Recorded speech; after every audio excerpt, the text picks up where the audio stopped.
Hello students, आप सभी का स्वागत है हमारे चैनल पे। आज के इस वीडियो में हम छत्तीसगढ़ माध्यमिक शिक्षा मंडल रायपुर शैक्षणिक सत्र 2021-22 अगस्त माह के लिए असाइनमेंट देखने वाले। कक्षा 10वीं हिंदी के सभी प्रश्नों के असाइनमेंट के उत्तर आपको चैनल पे मिल जाएंगे। इसके पहले मैंने कक्षा 10वीं के विज्ञान और गणित बाकी विषय भी कंप्लीट कर दिए। यदि आपने सॉल्यूशन नहीं देखा है तो डिस्क्रिप्शन बॉक्स में लिंक है, आसानी से आप वहां से जाकर सभी विषयों के जो है आंसर्स को कंप्लीट कर सकते हैं। चलिए शुरुआत करते हैं 10वीं हिंदी की सॉल्यूशन से। तो यहाँ पर यदि आप चैनल पे नए हो तो चैनल को जरूर सब्सक्राइब कर लें। सीजी बोर्ड असाइनमेंट आपके अगस्त मंथ के सभी विषयों के कंप्लीट असाइनमेंट आपको चैनल पे मिलेंगे, इसलिए चैनल को जरूर सब्सक्राइब करें। साथ ही वीडियो को लाइक करना बिल्कुल भी ना भूलें। अपने सभी फ्रेंड सर्कल ग्रुप में, व्हाट्सएप ग्रुप में वीडियो को ज़्यादा से ज़्यादा जरूर शेयर करें और अपने सभी फ्रेंड्सों से भी कहें कि वो भी चैनल को जरूर सब्सक्राइब करें। चलिए शुरुआत करते हैं। तो यहाँ पर आपको क्या करना है, एक पद्यांश दिया है, उसका भावार्थ लिखना। ठीक है, तो पद्यांश क्या है, दुर्गम बर्फानी घाटी में 7 सहस्त्र फुट ऊंचाई पर अलख नाभि से उठने वाले नीच के ही उन्मादक परिमल के पीछे धावित हो होकर तरल तरुण कस्तूरी मृग को अपने पर चढ़ते देखा है। ये जो है ये नागार्जुन की बहुत सुंदर कविता है, इसका बहुत अच्छा भावार्थ है। चलिए देखेंगे हम इसका भावार्थ अच्छे से और बाकी सारे प्रश्नों के उत्तर भी देखेंगे। चलिए शुरुआत करते हैं। चलिए, तो जो ये आपको पद्यांश दिया गया है, बादल को घिरते देखा है, तो इसमें कवि क्या कहना चाह रहे हैं, कवि हिमालय की चोटियों के नीचे खड़े हैं।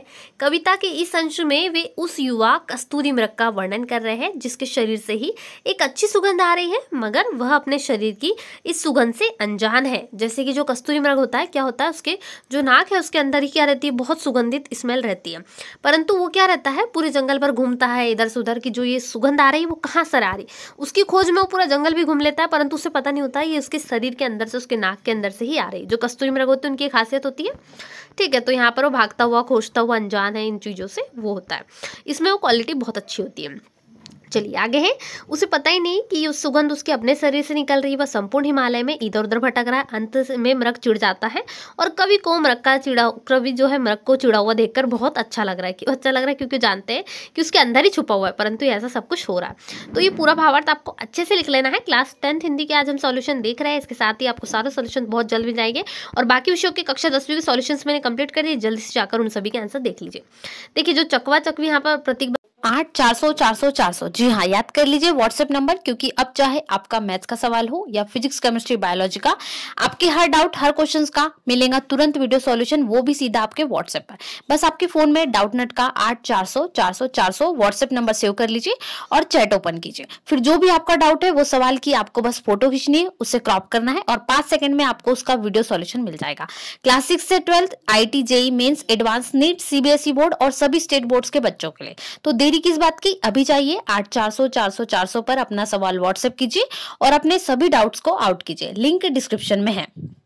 कि कक्षा 10वीं के सॉल्यूशंस मैंने कंप्लीट कर दिए, जल्दी से जाकर उन सभी के आंसर देख लीजिए। देखिए जो चकवा चकवी यहाँ पर प्रतीक बताया कवि ने, क्या है इसका उत्तर होगा, जो आपको क्वेश्चन नंबर 2 पूछा, उसके तात्पर्य से क्या है, इसका क्या अर्थ होता है, इसका तात्पर्य है प्रेम से युक्त तकरार। इस तकरार में करवाहट के स्थान पर प्रेम शामिल होता है। यह दो प्रेमी जोड़ों के मध्यम प्रेम से भरी लड़ाई होती है। कविता में चकवा चौकी के मध्य यह प्रणय कलह दर्शाया गया। ठीक है, आपका उत्तर हो जाएगा इसी का। चलिए आगे बढ़ते हैं। चलिए इसी के बाद अगला प्रश्न है जो आपको पूछा है, मानसरोवर जो कमल है उसको स्वर्णिम कमल क्यों कहा गया है, क्योंकि मानसरोवर झील पर उगते सूर्य की लालिमा कमल के फूलों पर पड़ती है, जैसे सूर्य प्रकाश की किरणें उस पर पड़ती हैं, तो उस लालिमा से यानी जो किरणें हैं उससे क्या होता है, कमल का पुष्प सुनहरा दिखाई देता है। कमल का पुष्प सोने सोने कलर का दिखाई देता है। इसी कारण क्या रहे कवि कि स्वर्णिम कमल है। क्यों स्वर्णिम कमल है, इसका उत्तर हमने देखा कि कमल के फूलों पर सूर्य की लालिमा, सूर्य का प्रकाश पड़ रहा है जिससे वो चमक रहा है सूर्य की किरणों जैसा, इसी कारण उसको स्वर्णिम कमल कवि ने कहा है। तो ये आपका आंसर कंप्लीट हो जाएगा। ये 2-2 अंक के क्वेश्चन है तो इनको आप शॉर्ट में लिख सकते हैं। दोनों हमने 2-2 अंक क्वेश्चन देखे, चकवा चकवी वाला और ये स्वर्णिम कमल। चलिए इसके बाद नेक्स्ट क्वेश्चन का उत्तर देखेंगे। देखिए अगले प्रश्न में जो आपका नर्मदा नदी का उद्गम तट है उसको 4 बिंदुओं में वर्णित करना है, उसके प्राकृतिक सौंदर्य का था। तो सबसे प्रमुख 4 प्राकृतिक सौंदर्य नर्मदा नदी के इतने प्रमुख है जो जिसको देखे बिना अमरकंटक के दृश्य कंप्लीट नहीं हो सकते, जो कि है सोनमुड़ा, आम्रकूट है, मैकल है। आप कभी भी यहाँ पर माई की बगिया बहुत अच्छी है। यहाँ पर यदि आप कभी अमरकंटक गए होंगे तो आपने स्वयं भी देखी होंगी। यदि आप अमरकंटक गए और इन चारों चीज़ों को आप देखकर नहीं आए, इनका प्राकृतिक सौंदर्य, तो आपका अमरकंटक जाना व्यर्थ हो जाएगा। ठीक है, तो आप जब भी अमरकंटक जाए यहाँ पर जरूर देख कर आए। तो यहाँ पर इतनी सुंदर चीज़ें हैं। देखिए जैसे कि सबसे पहला है सोनमुड़ा। तो सोनमुड़ा सोन नदी का उद्गम है। इसके कुंड से पतली जलधारा निकलकर पर्वत से बहती जलधारा के साथ मिलकर सोन को नद का स्वरूप यानी नदी का स्वरूप देती है। ठीक, पहला सबसे बहुत अच्छा पॉइंट है। उसके बाद दूसरा है आम्रकूट। 4 पार्टों में हमें 4 बिंदुओं के आधार पर वर्णन करना है, तो ये बहुत अच्छा प्राकृतिक सौंदर्य हो जाएगा। अमरकंटक के समीप की वह पर्वतीय भूभाग जिसमें आम के वृक्ष बहुतायत में पाए जाते थे, इसी कारण कवि कालिदास ने इसे आम्रकूट कहा है। ठीक है, ये आपका दूसरा। तीसरा और बहुत महत्वपूर्ण है मैकल। ठीक है, विंध्य और सतपुड़ा का संवित विग्रह अत्यंत ही सुदर्शन और मनोहारी है, इसे मैकल कहते हैं। इस पर्वत के दाहिनी ओर विंध्याचल और बाई ओर सतपुड़ा है। इन दोनों पर्वतों के बीच से ही नर्मदा नदी प्रवाहित होती है। तो ये हो जाएगा तीसरा। सब बहुत ज़्यादा महत्वपूर्ण है माई की बगिया। यहाँ से बहुत सारी चीज़ें जो आपको मिलेगी वो है नर्मदा और सोन नदी के प्रवाह क्षेत्र माई की बगिया, बहुत प्रसिद्ध है, बहुत फेमस है। यहाँ सरई और आम के पेड़ों के बगीचे, छोटा सा जलकुंड, गुलाब कावली के पुष्प आच्छादित है। माई की बगिया में भूमिगत होकर पश्चिम दिशा में 2-3 किलोमीटर दूर कपिल धारा के पास पुनः नर्मदा का जल स्रोत दिखाई देता है। ठीक है, तो 4 ही प्रमुख स्रोत है जहाँ पर जाना बहुत अच्छा लगता है और बहुत अच्छे तरीके से उनका वर्णन किया है। चलिए, इसके बाद अगला प्रश्न है यहाँ पर, अमरेश्वर के कंठ से ही नर्मदा निकली है, यह पंक्ति किस संदर्भ में कही गई है? आपको इसका अर्थ लिखना है, क्यों कही गई। चलिए इसका उत्तर देखेंगे। तो ऐसा इसलिए क्योंकि अमरकंटक में नर्मदा के उद्गम स्थल के पास एक जलकुंड है। इस कुंड के पास लगभग 20 मंदिरों का निर्माण हुआ है। पूर्व दिशा की ओर एक शिव मंदिर है। इन्हीं से नर्मदा का उद्गम माना जाता है। शिव के कंठ से जल निकलकर इस कुंड में एकत्रित होता है, संभवतः इसलिए ऐसा कहा गया है कि नर्मदा का जो यहाँ पर चीजें बताई गई हैं वो आपको लिख लेना। जैसे नर्मदा का निकली है तो ये जो पंक्ति है उसी के लिए कही गई है। ये पूरा आंसर इसमें कंप्लीट हो जाएगा। चलिए आगे देखते हैं। इसके बाद जो आपका लास्ट प्रश्न, इसमें आपको क्या करना है, आपको स्थानांतरण प्रमाण पत्र और आचरण प्रमाण पत्र दोनों का साथ में ही जो है आवेदन पत्र करना है अपने प्रधानाचार्य को। ठीक है, तो आप यहाँ पर कैसे करोगे मैं आपको बता देती हूँ।